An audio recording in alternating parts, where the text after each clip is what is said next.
रहमानिर्रहीम। अस्सलाम वालेकुम स्टूडेंट्स, आज हम सेकंड ईयर डीएई उसका मैथ उसके फर्स्ट चैप्टर की शॉर्ट एक्सरसाइज को स्टार्ट कर रहे हैं। उसमें सबसे पहला उन्होंने क्वेश्चन जो दिया हुआ वो है 3x² - 7x + 4 और इसमें उन्होंने जो हमें फंक्शन दिया है वो दिया हुआ है f1/x। अब हमने क्या करना है, जहाँ जहाँ पर x आ रहा है वहाँ वहाँ पर हमने 1/x पुट कर देना है। यहाँ पर देखें तो 3f(x) हम फाइंड f(1/x) हम फाइंड कर रहे हैं। 3x की जगह पर 1/x उसका स्क्वायर -7x की जगह पर आ गया 1/x + 4। अब यहाँ पर देखें 1 का स्क्वायर 1 और x का स्क्वायर x², -7 को 1 से मल्टीप्लाई किया 7/x + 4। यहाँ पर भी 3 को 1 से मल्टीप्लाई किया 3/x², -7x + 4। अब हमने क्या करना है, जिसके नीचे कुछ नहीं है उसके नीचे 1 होता है। x² x और 1 का अगर हम एलसीएम लें तो जो बड़ी रकम है वही आ जाएगी हमारे आंसर में। x² जो है वो हमारा एलसीएम का आंसर आ गया। अब एलसीएम वाले को हमने ये जो नीचे वाली रकमें हैं इनके साथ तीनों के साथ बारी बारी डिवाइड करना है। x² को x² के साथ डिवाइड किया तो हमारे पास आ गया 1 को 3 से मल्टीप्लाई किया तो हमारे पास आ गया 3, ये माइनस है तो माइनस। x² को x पे डिवाइड किया तो ये जो x² है x² को हम x पे डिवाइड करें तो ये जो x के साथ ये स्क्वायर कट जाएगा और पीछे रह जाएगा सिर्फ एक x। तो यहाँ पर रह गया x को हमने 7 से मल्टीप्लाई किया तो ये बन गया 7x, ये प्लस है तो प्लस। x² को 1 पे डिवाइड किया तो x² ही रह गया। x² को जब 4 से मल्टीप्लाई किया तो ये बन गया 4x²। तो इसको अब हम तरतीब से लिख लेंगे। x² वाली रकम पहले 4x², फिर x वाली रकम -7x प्लस का 3/x²। तो ये हमारा सॉल्यूशन आ गया। क्वेश्चन नंबर 2 की स्टेटमेंट दी हुई है 2x × 1 - x² का स्क्वायर रूट और फंक्शन हमें दिया हुआ है f(sin)θ। लेकिन इस सवाल को करने से पहले ये कुछ फार्मूलाज हैं जो आपको याद करने बहुत ज़रूरी हैं। इन फार्मूलाज के बगैर आप जो है अगले क्वेश्चन को सॉल्व नहीं कर सकते। तो ये फार्मूला की लिस्ट मैंने आपके सामने रख दी, आप इसका स्क्रीनशॉट भी ले सकते हैं। फिर उसके बाद हम क्वेश्चन की तरफ आएंगे। अब देखें फंक्शन दिया हुआ है sin θ का, इसका मतलब जहाँ जहाँ पर x है वहाँ वहाँ पर हमने sin θ पुट कर देना है। तो 2x की जगह पर sin θ स्क्वायर रूट 1 - x की जगह पर sin θ और sin θ का स्क्वायर लेंगे तो sin²θ। अब यहाँ पर देखें तो 2 sin θ 1 - sin²θ, हमने स्क्वायर खोल लिया तो sin²θ आ गया। अब देखिए 1 - sin²θ किसके बराबर होता है, cos²θ के। ये देखिए हमने फार्मूला लिखा हुआ है 1 - sin²θ किसके बराबर होता है, cos²θ के। तो 2 sin θ 1 - sin²θ के बराबर आ गया cos²θ, उसका स्क्वायर रूट। अब जो स्क्वायर है वो स्क्वायर रूट के साथ कैंसिल आउट हो गया, पीछे रह गया 2 sin θ × cos²θ। अब फार्मूला में देखें तो 2 sin θ × cos² किसके बराबर है, sin2θ के। तो अब इसका आंसर जो हमारे पास आ गया वो आ गया sin2θ। तो ये हमारा सॉल्यूशन आ गया। क्वेश्चन नंबर 3 की स्टेटमेंट है 2x/1 + x का स्क्वायर और फंक्शन दिया हुआ है tan a। जहाँ जहाँ पर x है वहाँ वहाँ पर हमने tan a को पुट कर देना है। तो 2 × tan a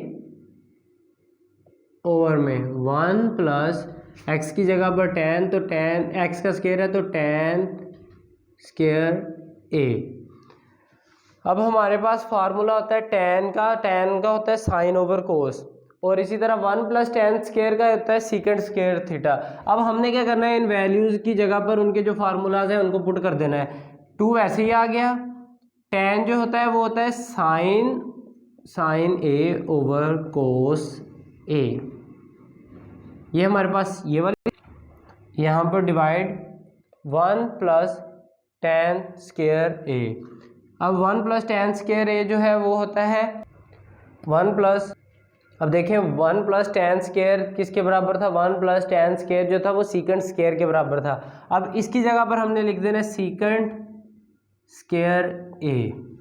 अब सीकेंट स्क्वायर ए हमने लिख लिया। अब यहाँ पर इसको हम अगर लिख लें 2 sin a ओवर में cos a डिवाइडेड बाय, ये बल्कि इसी की जगह पर हम लिख लें सीकेंट स्क्वायर की वैल्यू लिख लें। सीकेंट स्क्वायर की वैल्यू क्या थी, 1 ओवर cos a। अब इसको लिख लेते हैं 1 ओवर cos, सीकेंट स्क्वायर की वैल्यू थी 1 over cos square, 1 over cos square a। हमने क्या करना है, हमें मैथ के एक रूल का पता है कि बटे के नीचे अगर बटा हो तो वो ऊपर जाके मल्टीप्लाई हो जाता है। अब इसको देखें, यहीं पे हम इसको सॉल्व कर लेते हैं। 2 sin a over cos a multiply by, अब ये बटे का बटा ऊपर जाके मल्टीप्लाई हो गया cos स्क्वायर a। अब जो cos स्क्वायर है वो एक cos जो है वो एक cos के साथ कट जाएगा, पीछे सिर्फ एक cos बचेगी क्योंकि यहाँ पर स्क्वायर था। अब हमारे पास क्या रह गया, 2 sin a into cos a।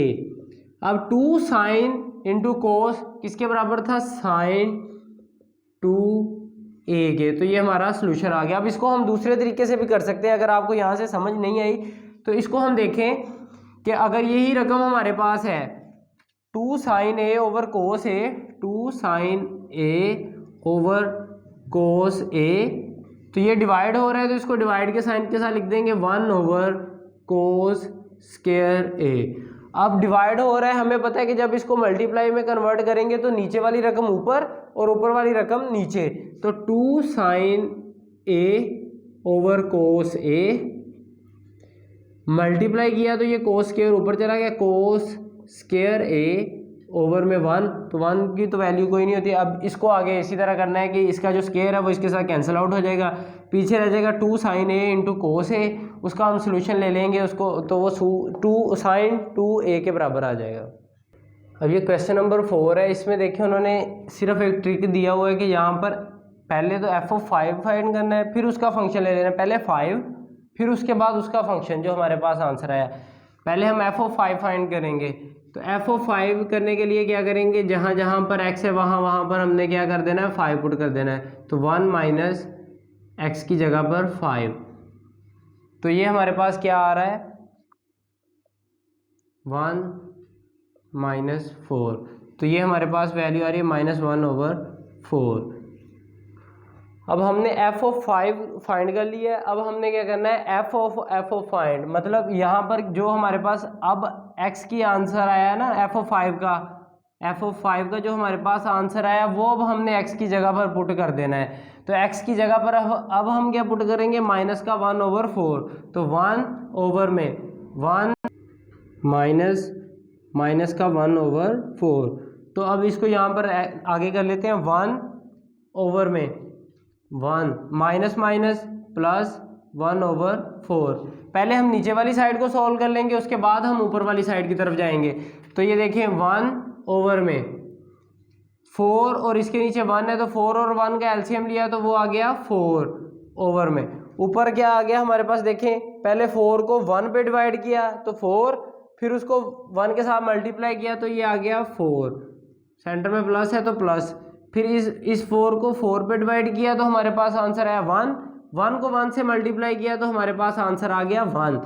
अब देखें 1 ओवर में 4 में 1 को प्लस किया 5 ओवर 4, तो मैथ का वही रूल के बटे का बटा ऊपर जाके मल्टीप्लाई हो जाता है, तो ये 4 ने ऊपर जाके 1 से मल्टीप्लाई होना है, तो ये बन जाएगा 4 ओवर 5। अब ये क्वेश्चन नंबर 5 की स्टेटमेंट लिख ली है, जिसमें उन्होंने कहा है कि हमने प्रूव करना है कि ये एक इवन फंक्शन है, ये जो वैल्यू दी हुई है। इसके लिए हमें पता होना चाहिए कि हमने इवन कैसे फाइंड करना है और ओड कैसे फाइंड करना है। तो इन क्वेश्चन में एक रूल है कि अगर हम x की जगह पर x को रिप्लेस करें -x के साथ और हमारा जो आंसर है वो सेम ही आए, मतलब x ही हमारा आंसर आ जाए, तो वो एक इवन फंक्शन होगा। लेकिन अगर हम उसको रिप्लेस करें जब -x के साथ तो हमारा आंसर डिफरेंट आ जाए, तो इसका मतलब है वो एक ओड फंक्शन है। अब देखें यहाँ पर जो है उसको हमने सोल्व कैसे करना है, इवन फंक्शन और ऑड फंक्शन के हिसाब से। जैसे पावर के रूल में होता है कि अगर पावर जो है लेट्स सपोज -3 है, उसकी पावर अगर 4 होगी, 2 होगी, 6 होगी, इवन नंबर पावर का हो तो इसने प्लस हो जाना होता है। -1 है, लेट्स सपोज -1 है, अगर इसकी पावर इवन नंबर हो 2, 4, 6, 8 हो तो इसने प्लस का 1 बन जाना है। और अगर इसकी पावर जो है 3, 5, 1, 3, 5, 7 या 9 हो तो इसने माइनस का ही 1 रहना है। तो अब ये इवन और ऑड में ये फ़र्क है, अगर हम x को रिप्लेस करें -x के साथ और हमारा आंसर सेम ही आए तो इसका मतलब है ये एक इवन फंक्शन है, और अगर हमारा आंसर सेम नहीं आएगा तो इसका मतलब ये एक ऑड फंक्शन होगा। अब इवन फंक्शन के लिए हमने क्या करना है, x को रिप्लेस कर देना है -x के साथ। यहाँ पर x था तो -x उसकी पावर 4 -7, यहाँ पर -x उसका स्क्वायर +7। अब देखिए हमने वही चीज़ करनी है कि पावर देख लेनी है, अगर तो पावर इवन है तो इसका आंसर पॉजिटिव में आएगा, अगर पावर जो ओड है तो इसका आंसर माइनस में आएगा। यहाँ पर देखिए पावर एक जुफ्त नंबर है, इवन नंबर है, तो जो आंसर है वो पॉजिटिव में आएगा, तो ये बन जाएगा x और x की 4, ये -7 वैसे ही आ गया। अब यहाँ पर भी पावर जुफ्त है तो जुफ्त के मतलब है उसने जमा में आना है, तो ये बन जाएगा x का स्क्वायर +7। तो ये देखें जो हमारा आंसर है वो वही स्टेटमेंट है जो हमारे क्वेश्चन में थी, तो इसका मतलब ये एक इवन फंक्शन है, तो ये हमारा आंसर प्रूव हो गया।